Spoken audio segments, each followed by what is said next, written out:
Uma das notícias de hoje é que o comediante Danilo Gentili foi condenado a 6 meses de prisão em regime semiaberto por causa de ofensas que ele fez contra a Maria do Rosário.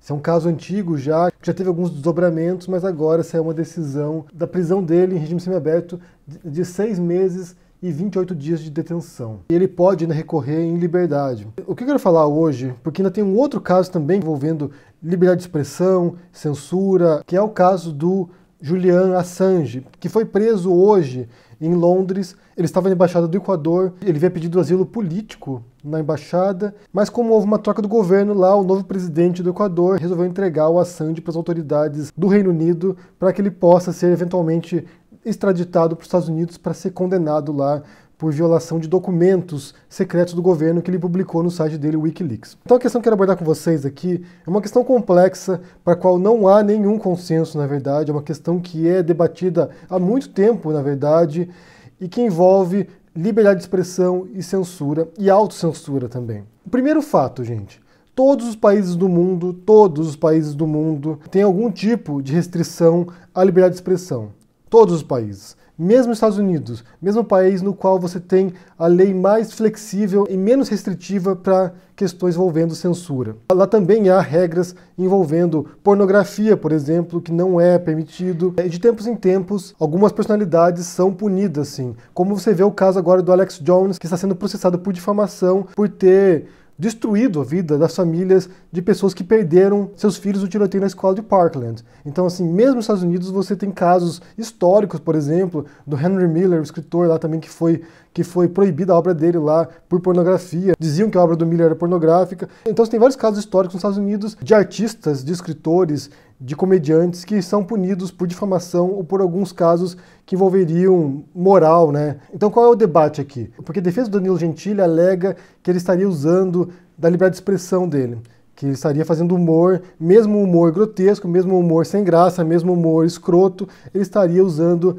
de humor para satirizar os políticos e personalidades públicas. Ele já perdeu alguns processos anteriormente, então esse não é o primeiro processo que ele perde, perdeu o processo para o Freixo, perdeu o processo para outras pessoas, então ele não é nenhum novato nesse caso aí de ofender alguém, de difamar alguém publicamente e depois ter que pagar uma multa. Qual é o grande dilema nessa história? É o equilíbrio entre a liberdade que você tem de dizer o que você quiser e os limites da sociedade, os limites de convivência pública. A gente vive em sociedade, todos nós aqui, né? Vocês aí, eu aqui, todos nós vivemos em sociedade e a gente arca com as consequências de viver nesse grupo. Então, idealmente, os nossos atos, a nossa expressão visaria o bem comum da sociedade. E muitos entendem que a liberdade de expressão faz parte desse bem comum, de você poder dizer as coisas que você acha que são necessárias para que a sociedade prospere. Então ser livre para dizer as coisas faz parte dessa construção social normativa de um mundo melhor.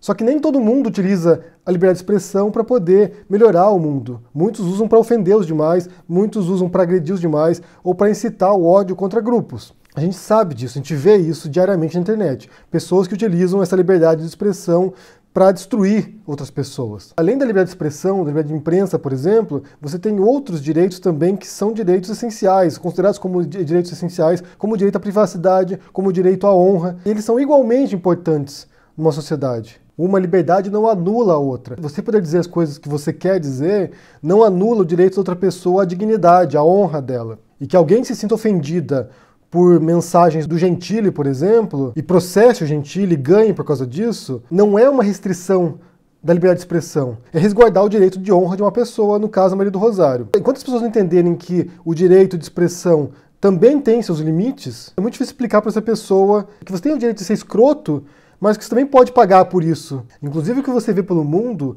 é que diferentes períodos históricos, diferentes países lidam de maneira particular com a liberdade e com a censura. Então há momentos na história, por exemplo, em guerras civis ou em momentos de conflito, no qual um país e os seus habitantes decidem que vale a pena restringir a liberdade de expressão para preservar certos segredos de Estado, por exemplo, ou para preservar a ordem social.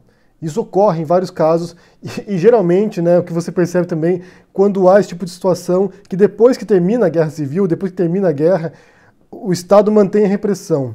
Você viu, por exemplo, no caso da Espanha isso. Então, diferentes países lidam de maneira diferente com a questão da liberdade e da censura. E outro ponto a ser abordado também é a questão da autocensura, né?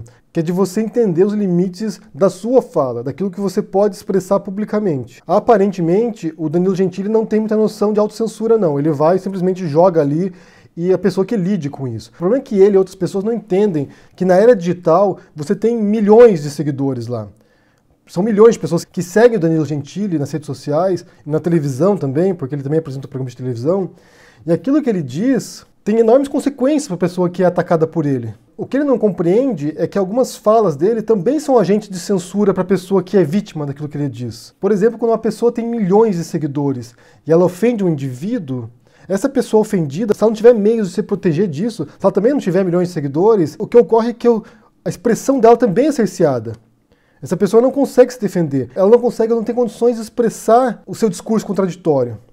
Então, uma pessoa que tem uma grande influência, ela também é, de certo modo, um censor do discurso alheio de alguém que tem menor capacidade de se defender daquele discurso dela. E é por isso que existem leis para proteger minorias, por exemplo. Quando você tem uma lei que protege contra o discurso homofóbico ou racista, é porque aquela pessoa, naquela posição fragilizada já, não tem os recursos, não tem os meios para se fazer ouvir também. Isso dá a entender que nessa desigualdade estrutural de uma sociedade, algumas pessoas são mais livres para se expressar do que outras. Algumas pessoas têm mais acesso aos canais de comunicação para poder ser livres em termos de comunicação do que outras. Nem todas as vozes têm igual peso nessa desigualdade social. E outro fator que também tem que ser levado em consideração é que existem diferentes instâncias de censura invisível que nós não percebemos. Por exemplo, quando uma editora escolhe publicar um certo livro, ela está fazendo uma triagem entre possíveis obras a serem publicadas e ela está fazendo uma seleção daquilo que ela acha que deve ser veiculado. Ou uma gravadora de música, ou uma produtora de cinema, ou um jornal. Quando o jornal escolhe certas notícias em detrimento de outras notícias, ele está fazendo um trabalho ali de triagem daquilo que deve ser explicitado, daquilo que deve ser expresso e daquilo que não deve ser explicitado. Quando um jornal, por exemplo, não publica uma notícia de suicídio de alguém, ele está, de certo modo, censurando ali um material que ele considera sensível, que não deveria vir a público e não deveria ser expresso para não incentivar um comportamento, por exemplo. Isso é feito diariamente, na igreja, nas famílias, na imprensa. São censuras invisíveis que nós não percebemos, nós não nos damos conta. Na realidade mesmo, não existe essa noção de liberdade restrita. Nem liberdade de ideias, nem liberdade de expressão, nem liberdade física. Todos nós somos coagidos por uma série de normas explícitas, leis que nos proíbem de fazer certas coisas ou dizer certas coisas, e também normas implícitas, convencionais, de convivência social.